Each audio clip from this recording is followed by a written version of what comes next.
नमस्कार, आपण पाहताय TV9 मराठी. मी प्रज्ञा आणि बुलेटिनच्या सुरुवातीलाच मोठी बातमी आहे. शशिकांत शिंदे यांना अटक केली तर लोकशाही मार्गाने राज्यातील प्रत्येक तालुक्यात लढा उभारणार.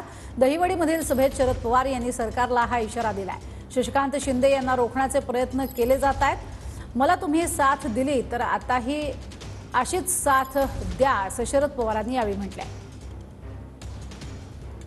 काही ना काही करून त्यांना अडवायचं कसं, या निवडणुकीत त्यांना थांबवायचं कसं, याचं सूत्र यांच्या डोक्याचं आहे. आणि त्यामुळेच त्यांच्यावर सुद्धा कारवाई खटला दाखल केला. आम्ही वाद उठतोय काय करतात.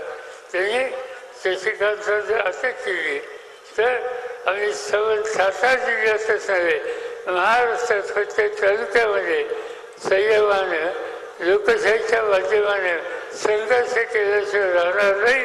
आणि हा अन्याय आणि अत्याचार महाराष्ट्र सहन करत नाही हे उदाहरण या ठिकाणी दाखवल्याशिवाय राहणार नाही.